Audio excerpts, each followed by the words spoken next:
Yeah, and Gunilla, who's the man that does the Buffalo poetry uh, every Thursday or every other Thursday? What's his name? He's usually on the call.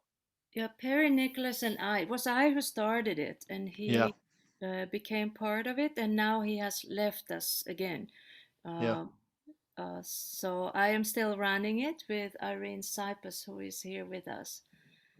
Um, but great. yeah, it's once a month on the Thursday. So and tomorrow is our last this season, our last program for the summer. Yeah, great. Well, I'm going to start, everyone. uh, I think Kathy's the only one who, maybe Barbara. Barbara looks familiar. Normally Wendy does the introductions, but she's on vacation this week.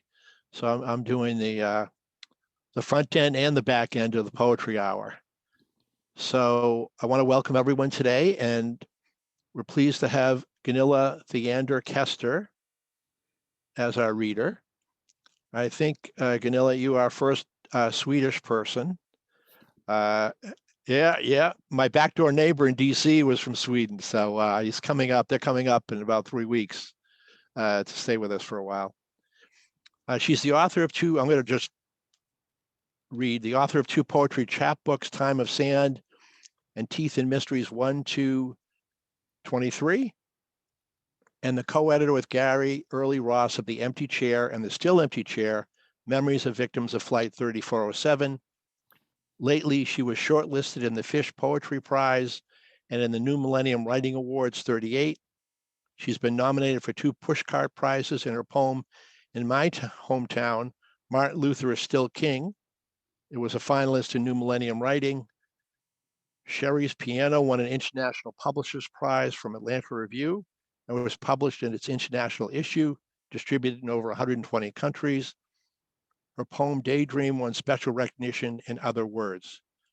She is an accomplished guitarist. I should have said, you should have had, yeah, shouldn't it be like a little music interlude with the poems? We do a poem, a little, We could have, but next time maybe. next time, yeah.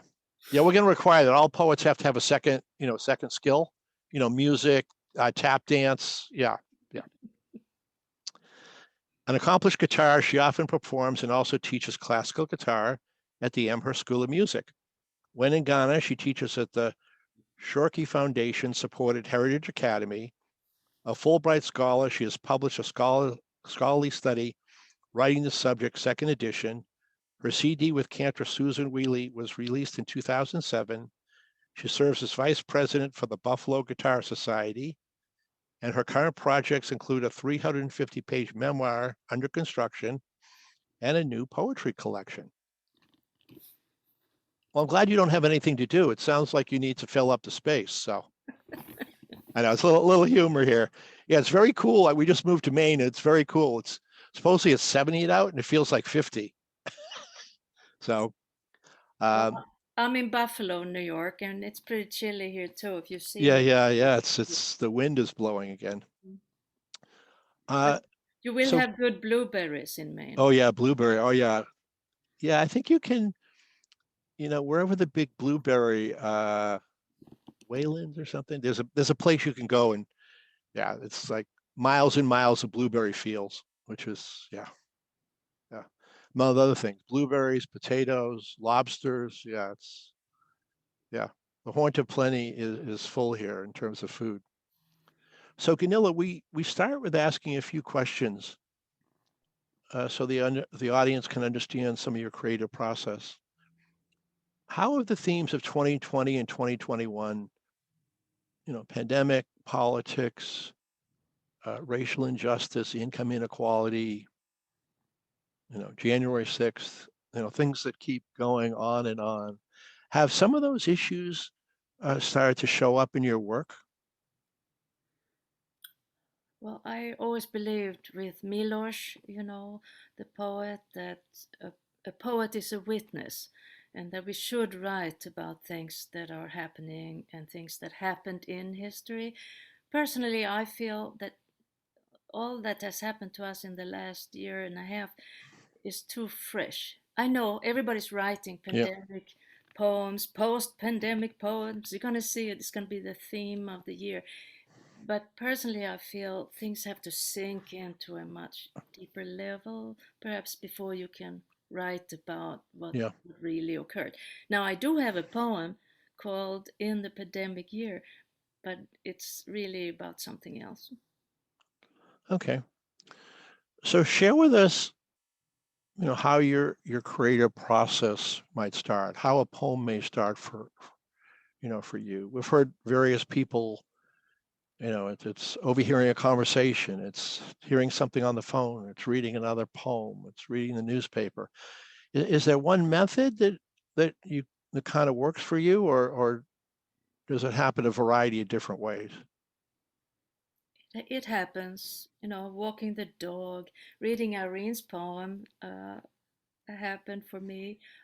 Sometimes because I'm more or less bilingual by now, so I mishear things. I think it's very common with people who have two languages or more in their brain at all times that you hear something that the other person didn't say, and then that triggers a kind of creativity. Yeah, And great. I love to read some of my favorite poets, and often that's the way I go. Yeah, no, that's great. So how do you know when a poem is ready for publication? We had in Sweden a wonderful author, Birgitta Trotzig. She was a phenomenal novelist, and she came to my classroom when I was a teenager. And she had this story about a matchbook. And she said the empty page, the white page, is an empty matchbox. And back then, everybody smoked. So we knew Yeah, what a box of matches were. And then you start putting words down, you put words down, you put words down, and it's still rattling. yeah, And she said there comes a point when you have put in enough matches or words on the page that you hear the silence again. yeah, nice. And yeah, I always liked that. I remember it. I mean, I've remembered this now 50 years. Uh, and I think there's a truth to that, that you put in, you take out, and then you reach a certain balance. Great. Very good. Thank you very much. So please read some of your work for us. I would love to. I want to thank you, John, and the Stockbridge Library for inviting me. It's very exciting to me. And I wanted to start, since we talked about lobsters and Maine. I also grew up on a very cold coast in southern Sweden. So the first poem here, called Pepper and Wine, is a little bit about the little fishing village and the harbor there. Pepper and I'll Wine. be right back. Go ahead. Walk with me, old harbor naked and sad. Smell of peach in our beech trees. Leaves we ate every spring, no matter how bitter. Nettles too, prickly like hedgehogs. Didn't I hear you long before I found you? Sails salty put away, a harvest already foreign where it grew. Accent added later by maps and travel, by accident, you may say. Geography, nothing but an old carpet sprayed with spit. Tiresome memories of men who left and left, tongues drooling, bowing to the god of adventure. I stood in the shade by the gate, watching them leave, carefree and laughing. Absence made me see things. When you took that long, didn't I know what you were doing? Weaving nests and nets to find me. When you finally asked, I was free to welcome both spice and grapes.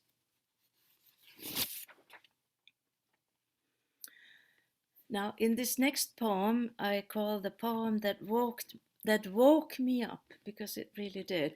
I mentioned two creatures from Scandinavian mythology, and they could be both mischievous and dangerous. But that's not the point here. The point is that things change and they have already left. But you hear the Swedish words, you know what they refer to. The poem that woke me up. If I could see myself outside working in the garden, I would move the vase with the yellow tulips. Open the window and shout to myself, don't cut the budding branches. Dig by the roots where the bumblebees nest. The tomte and Huldra have left long ago. Father is brewing his own aquavit. Run to find wormwood and bog myrtle. The owl has already flown away, snake's gone.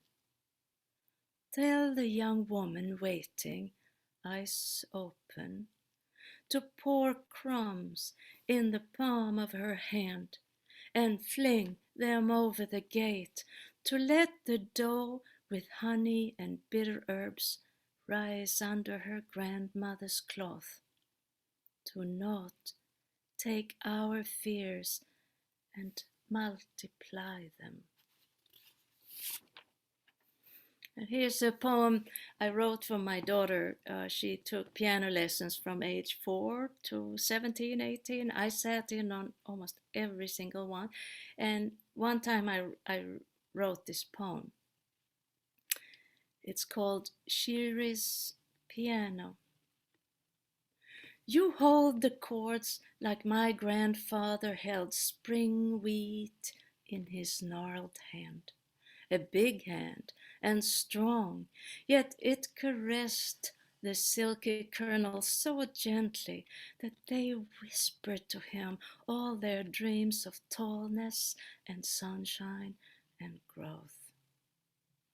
And you break the chords and scatter the kernels over the dark earth like he did, and they grow and grow until they reach our mouths, and we can taste their hard nuttiness warm between our teeth.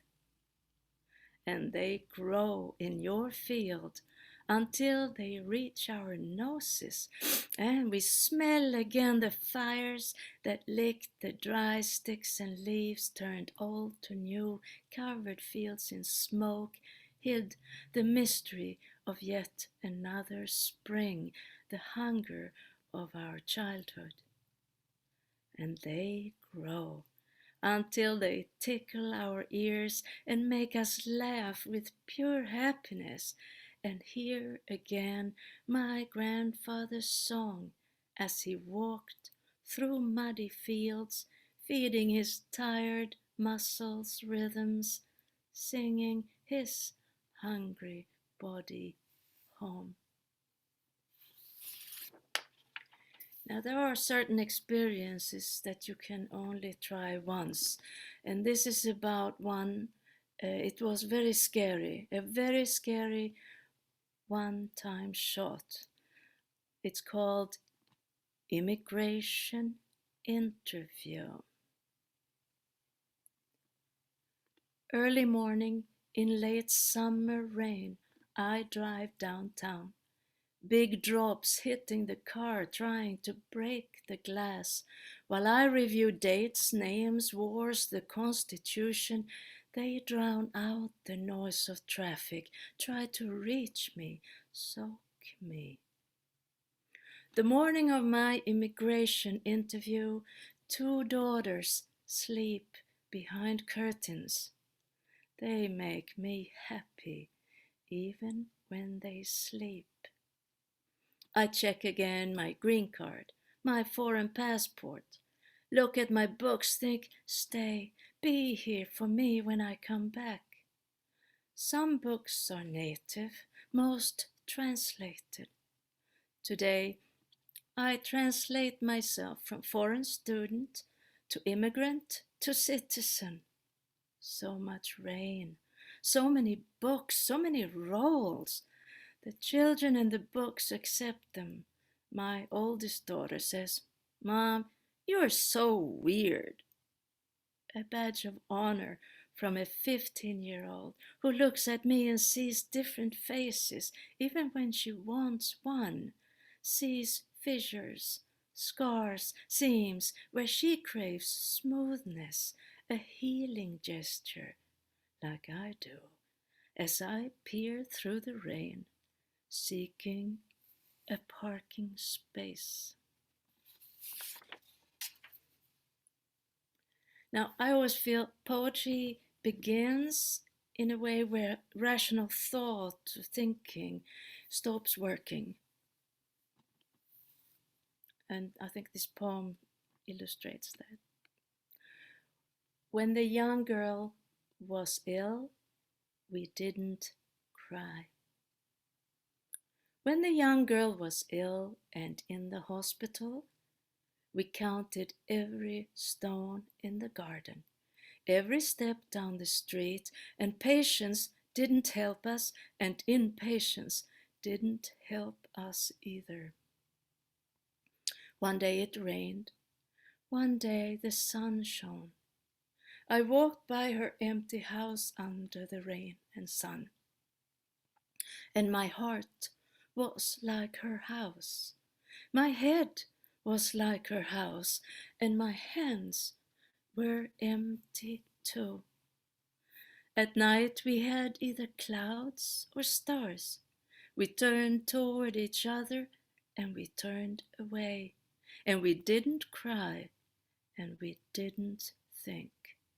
We counted the leaves that fell in silence and the many buds that grew silently to meet them. Now, when I was young kid, my dad was a medical doctor, but he liked to read. And when we were little, I had a sister, 2.5 years older. He used to read Odysseus for us, Homer's Odysseus. And I always admired his wit and his ability. So here is a poem about him called When Odysseus Sleeps. So it was in ancient days with King Odysseus. He schemed and planned, pushed and pulled. Rumors spoke loudly, the king's returning. Jumped did young shepherds and ran for the meadows to bring both lamb and ewe. In town, tailors stitched their best suits, bartenders polished floors, counters, glassware. Little maids combed their hair. Some even put the red clay on their lips, the black on their eyebrows. They thought not so much about plates and cups, wine and bread, the silver, but laughed with young men who brought meat and fish. They swept, sang and cursed. The world's a busy, crazy place when King Odysseus comes home. But when the great king finally falls asleep under a big woolen fleece, with his mouth open, snoring so loud it's heard in the kitchen, outhouse, and the barn, soldiers whistle softly behind their hands and turn to find their pleasure. Women smile with their eyes only, so as not to wake the king with laughter.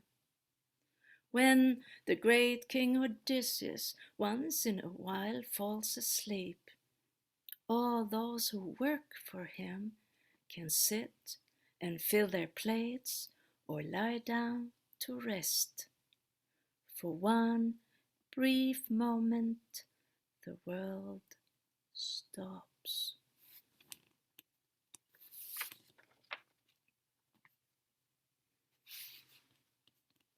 Station Paradise. Even if no one really wants to go there, we are all strongly drawn to Eden. But what about the map? Eden cannot be such a peaceful place, all harmonic at a slow and graceful pace. It must welcome, God only knows, how many strangers every day, refugees, illegal immigrants, stowaways, lunatics, poets, dreamers, chimney sweepers, and at night too, in the dark, such confusion. Thieves, mothers, the lost and the poor, all looking around at each other. Truly, paradise must be as busy as any major train station. What names will we choose in this noisy, synergistic harbor, so different from the garden we expected? Here, waiting is the deal, because we are only what we did or didn't do, while doing was our option. I think I'll sit down on a bench to watch my fellow travelers and pick up a newspaper. Any language will do, because here I can surely read them all. And since I am already dead, I will light a fragrant, lovely cigarette. Speaking about cigarettes, I'm an old smoker. I think I started smoking when I was 11 in Sweden. It was kind of the cool thing to do. But not anymore. But here's another cigarette poem called Ode to Two Cigarette Butts on the Sidewalk by My House. Coming home just as the rain turns to snow, I spy a cigarette butt, luminous against the black asphalt, and am struck by a bolt of envy and old age. But true story, lo and behold, a few feet further along, another one is gleaming white in the darkness. Oh, he must have been quite a smoker, I think. Soon he will start coughing and die. But wait, maybe there were two of them, young, lost, free. Maybe he lit a cig and gave it to her. Or maybe he kissed the end of the cigarette and then gave it to her. And then, since it's windy and wet, he lit his own, making a nest for the flame inside his two hands, showing her that he is capable and caring, giving too, as he leans toward her and lights the tip of her cigarette, so that for a few seconds they share a 1,000-degree orange zone of heat. And maybe, even with smoke in his nostrils, he catches a scent, a whiff of jasmine, and he bends a little closer to meet the warmth from her throat. And maybe he discovers an image there where he can be himself and still love another. He's excited and pulls hard on his cigarette, so he finishes his before she does. The distance between the butts, a sign of their closeness. But maybe he just chickened out because he's young and lost, and so he left her there by herself while he tossed his cigarette away nonchalantly, turned his back, and crossed the street. So the whole story goes up in smoke. Now we all carry around in our heads old structures, structures, linguistic thoughts put in a certain way. And here's my take on Descartes. Did you by any chance know that the French philosopher Descartes was quote unquote murdered by a Swedish queen? Queen Christina invited him to Stockholm. It took him months to get there from Paris. She put him in one of the big, cold, drafty rooms in the Stockholm palace, where he promptly caught pneumonia and died. Anyways, Descartes, you know, je pense, donc je suis, I think, therefore I am. Here is my version. Descartes and I. Woman, mother, daughter, wife. Therefore, I write. And here's a poem that I wrote after reading a phenomenal memoir by Cantor Barbara Ostfeld. She's a hero in my book. It's called Coming Home. And we have Barbara here. I want you to know, may I just mention, in Judaism, for 4,000 years, there was not a single ordained female cantor until Cantor Barbara Ostfeld came along. A 4,000-year-old glass ceiling she shattered. Yay! Anyways, so this poem is for her. Coming home.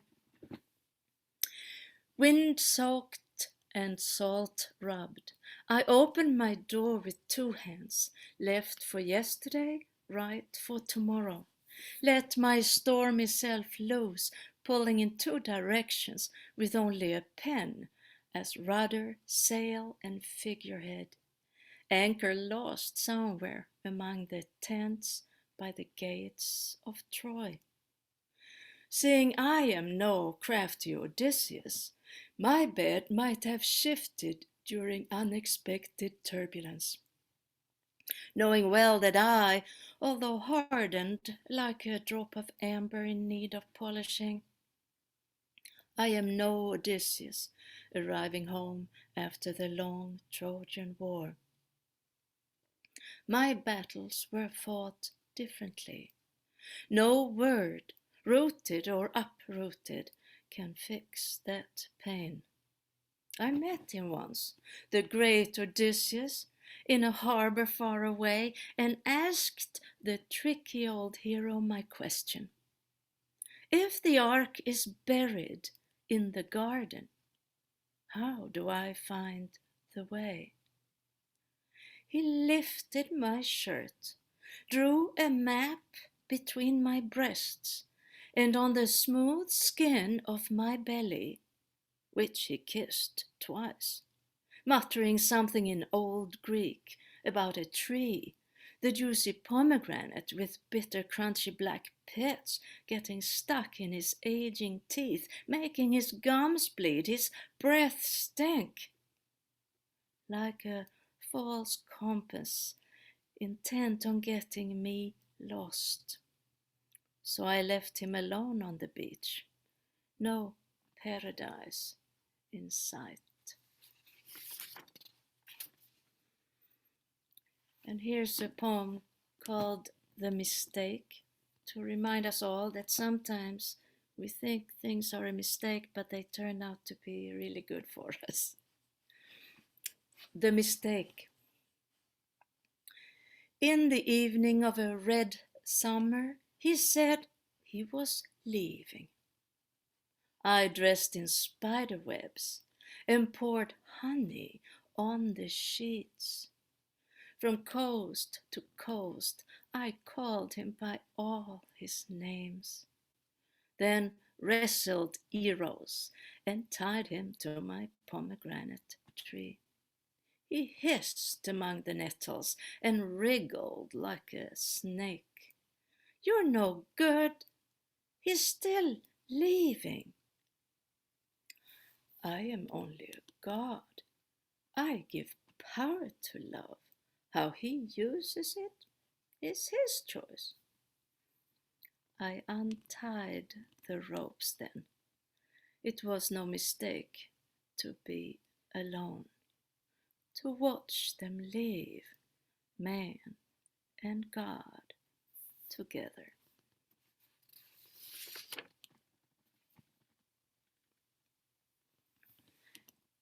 Driftwood.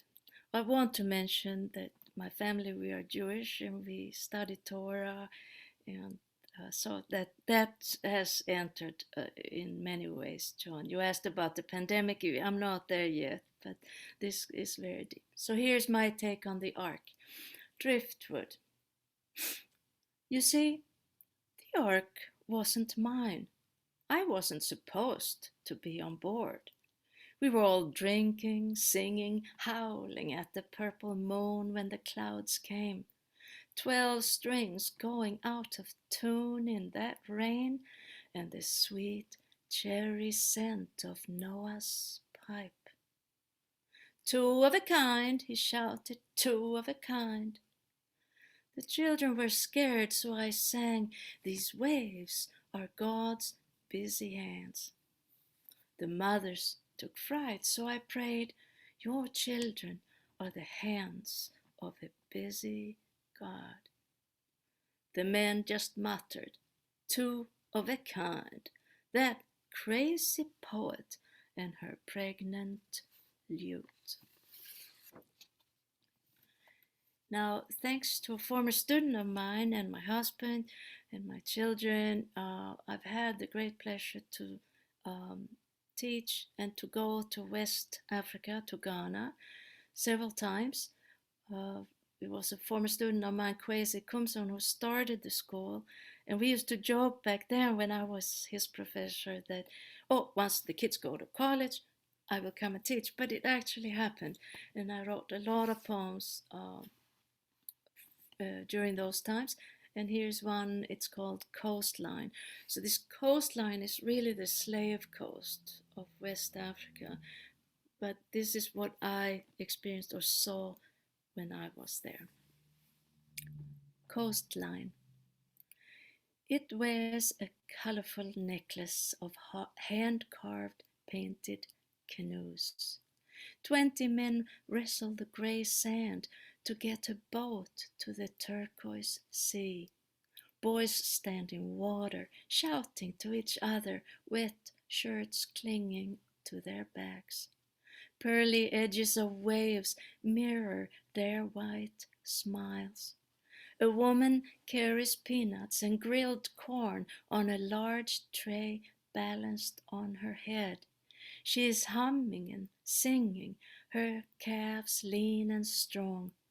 She thinks of tonight, the dark room, her man smelling of salt, the cloth by the door swelling like a sail gently sweeping the floor. I will wear my red dress and the wooden beads that make no sound, a drop of lime where he will find it.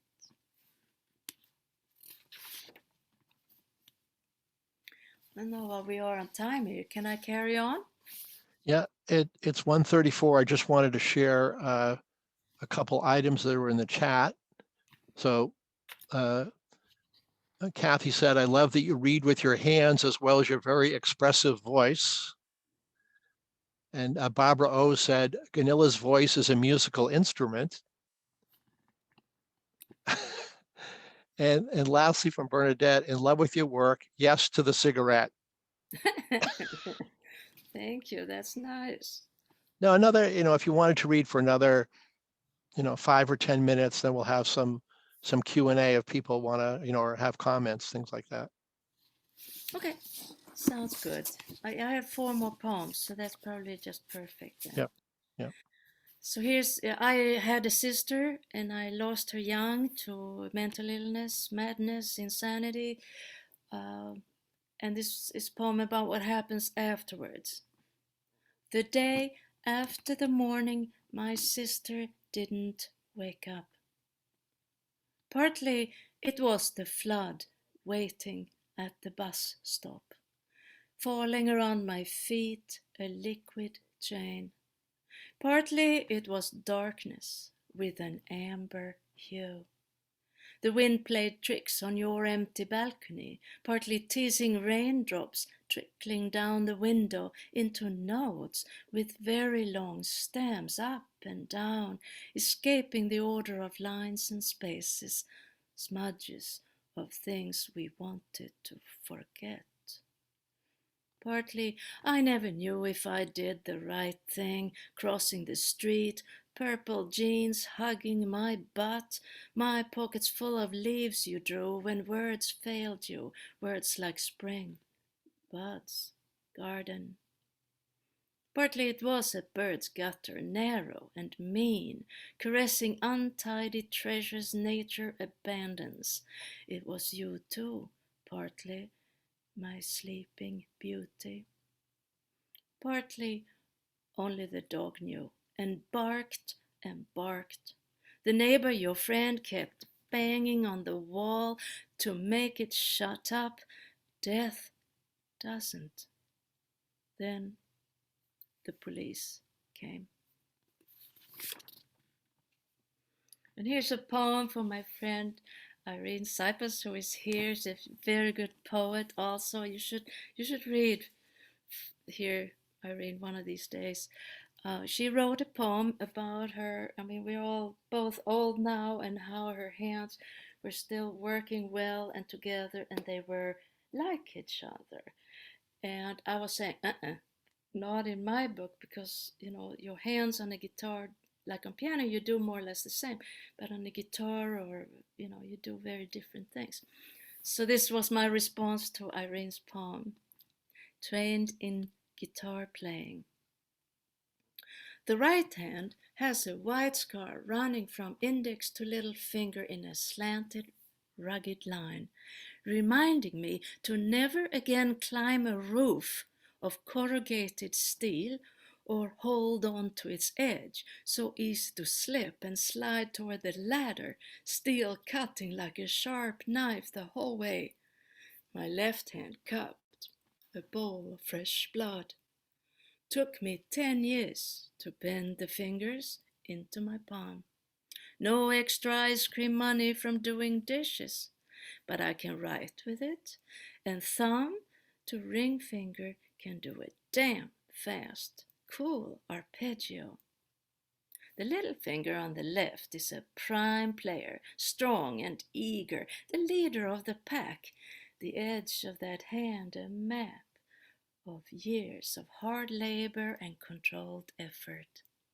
When I line the hands up palm to palm and fan them out, my fingers, the little finger on the left, can you see it there? Yeah, sticks out an extra half an inch after years of practicing, reaching for that demanding note, distinct, desired, yet a full 5 frets away. I wanted to end with 2 poems dedicated to my friend, many of our friend, Cantor Susan Whaley, who was on flight 3407 that crashed 10 miles away from the airport here in Buffalo about 11 years ago now. Everybody perished on board.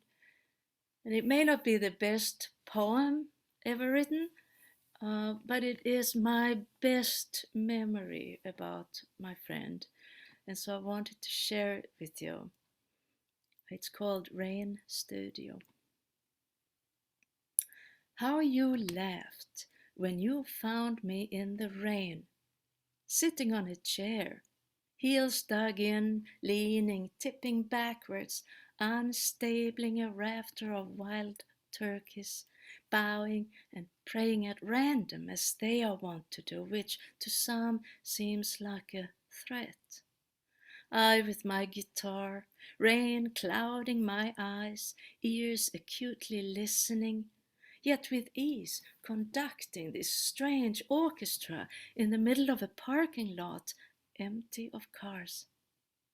Always the rebel, I felt free, and you came looking for the joy that was harbor, ship, and anchor in you. As far as time, you were late as usual, But I had nowhere else to be or go, and could think of nothing sweeter than to wait for you in the rain, which was fortunate, as our timing couldn't have been more desperate. We left behind the wild turkeys dancing around that empty chair. It held a wildly empty ending. And I want to end now with a poem for Cantor Susan that I wrote after she died. And it's one of my favorites. And I think when we suffer great disruptions, catastrophes, losses, unexpected, sudden, that we kind of go back to where we came from. It's a kind of regression. And so this goes back, in a sense, to the street where I grew up. For Cantor Susan Whaley, go now to your streetness. Go now to your sweet streetness. I'll stand here and spit on the sidewalk. Last night you threw pebbles from your window. I went back and picked up every one. Walls you rest on or climb over, you said. But I'm running right into this one again and again, crush my mouth open. At the side of the street, when you walked by, you stopped, put your hand on my foot, rested there, looked at me on my ladder, hand stretched toward the light bulb I meant to change. Before you even stopped, I renamed your street and mine. When you came walking down that ugly street, I on a wobbly ladder trying to fix my street light, dogs barked.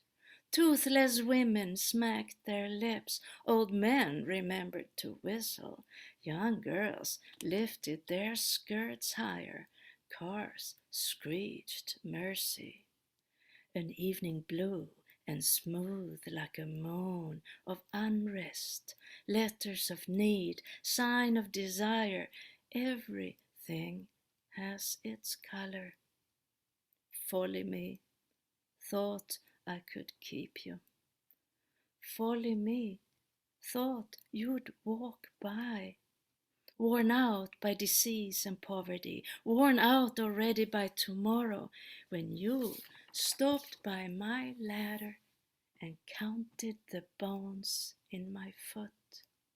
Calls of protests, warnings, scribbles on walls, buses, poems, names of those arrested, killed, our book of the dead, our lexicon of grief, our alphabet of woe, who by water and who by fire. Grief and fury pull me into brutal beauty. On porches, in palaces, they scatter pearls everywhere. Their street, the blade of a sharp knife, a shard of glass, cuts through my cheek a new mouth. What will it say?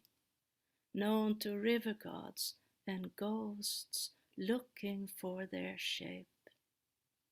I am beside myself. There I will wait for my return. Thank you. Thank you very much. Very, very, very dramatic. lot of range, and obviously, we're giving you extra points for the hand movement. You know, yeah. If people could unmute, we'd love to hear, comments or questions, or just some feedback and a thank you. So, go ahead. Anyone? Hi, I'm keeping myself not looking. But I love the sensuousness of the language. There's a marvelous intimacy there, and yet still a lovely holding back to the self. I love your poems. I had read two of the earlier ones, the one for your sister and the one on the coast, and I loved both of them. And yes, really nice, really nice. Thank you. Thank you.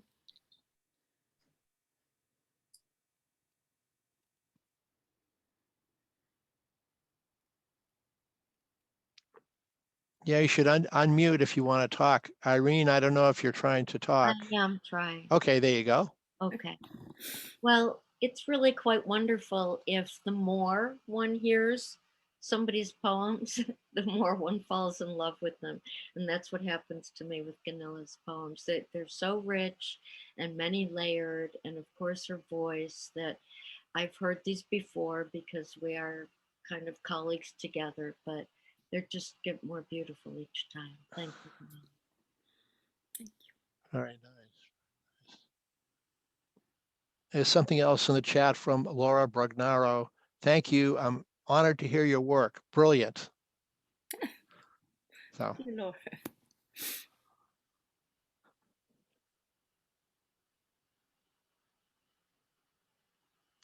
No, I do. I tell you, there are a lot of images that I'm always surprised with the images that come into my head from the words. There's a lot of rain in your poems. It seems like there's a lot of water. And I often joke with my wife and friends is, once I take my shower, I don't like to really touch water. That's my experience with water, unless I drink a glass of water. So when there's a lot of water in poems, I was probably shivering, but I didn't show it on the screen. And then like the cigarettes and the matches, and there's this fire, there's creation there. So there was some really, I just love the imagery that the words kind of, it's like a cauldron. All of a sudden something bubbles up and creates a great image. So thank you very much. Thank you, and Stockbridge Library, Maria. I'm so very honored to be here today. So, and thank Yeah, you I think for coming in. Yeah, week 57. So yeah, we have 2 more weeks to go until our season, first season ends, and then we're going to restart in September. So no, it's this is great. This is I call it it was Poetry Medicine for the Soul. That was the name of the program. And I always tell people it's like I get to plug myself into the poetry wall and recharge every Wednesday.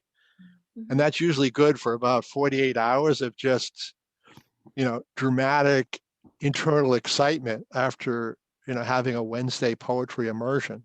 So now it's a pleasure to be able to host this and hear so many different poets and just experience it. And it's really nice since, we can't go to a reading in Miami or Denver or San Francisco. We've had all sorts of different people. It's great that people can just plug in and experience the poetry every week. What I so loved about the cigarette was I myself am not a smoker. I never got to the inhaling process, don't know why, but I mean, cigarette, I'm thinking of film noir. That cigarette it has such an identity. So be able to put it into a work with the him and the her, and even in another spot, I just love the cigarette because you don't see them anymore. You don't see them anymore. I love going into a bar. Well, I used to. It'd be a drink in one hand and a cigarette in the other. Well, I'm glad we don't do it, but I miss it. Bernadette, I still type with only my right hand because I was always busy smoking with my left one. So. Well, now you can be twice as productive. You do 2 poems at once. There we go. I love the poems that go into the past, the poems from Sweden that evoke such wonderful and mysterious images for us. But then I equally love the poems to and about the people in your life. I love Sherry's piano, and of course, the last two that you read. Just lovely. Yeah. Your father. The poem for your sister, of course. Since I've had the privilege of meeting some of your poems in process, it's really a delight to hear that you get, the completed versions. Because I think at least one or two of them you've read in a workshop, and so I've heard them. So that it's really great to be able to hear or see some of the process and see where it comes out. It's really wonderful to hear them all. But now I have to look for them in print so I can read them too. Well, Now you know I listened to you in the workshop.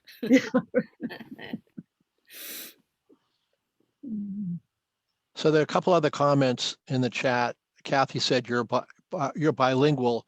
Do the words for the images come to you in English or Swedish?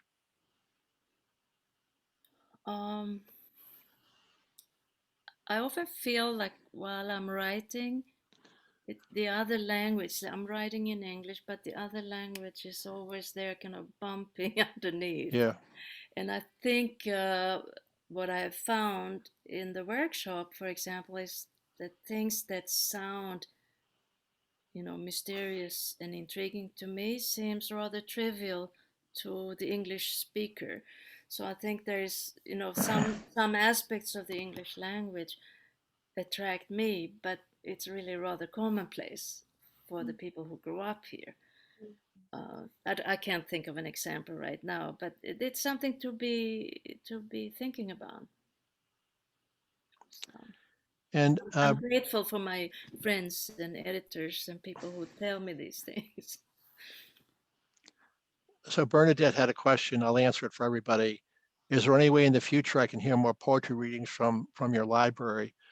So all of our poetry readings are saved on our YouTube channel, and I don't have that information in front of me, but you could, I think you could email info@stockbridgelibrary.org, or Bernadette, you could just email me and I could connect you.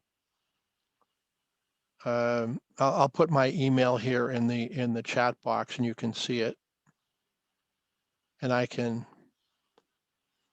get you linked up with the poetry. Yeah, it's great to be able to go back and re-listen to people. We also did a tribute for National Poetry Month and had 26 or 27 poets read. We had a holiday event where I read a poem, other people, we had 12 or 14 people kind of reading their favorite poem at the end of the year and what it meant for them. So yeah, most of these things, we've had a couple little technology blips where we haven't been able to record, but most of the recordings are on our YouTube channel and you can go back and listen to anybody. So there's my email if anyone's interested and I can send you the access to the YouTube channel or show you where to go on the website. Yeah, what started out as a 4-week program in April of 2020 is just kept on moving forward as the calendar does. So it's really been a lot of fun. Does anybody have any final questions? I'll just tell you, Gunilla, that Iris has been smiling for now almost 40 minutes. I can't tell if she's hyperventilating or has that nitrous oxide from the dentist's office, but she's really happy listening to your poems. So she's a very good friend and smart as can be.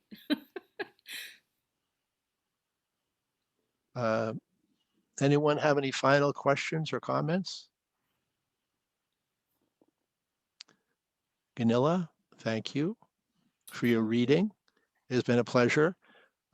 She did send me one of her books, and it is now buried in 8 or 10 boxes of books around our house until we get our house set up. So I'm gonna now have to dig through that and just jump into that again and sit on the porch and immerse myself. I will not be smoking a cigarette. I was a cigarette smoker for 10 years. I will be not smoking a cigarette. I'll smoke a virtual cigarette just to, commiserate with you and get into the movement. The moment. Yeah.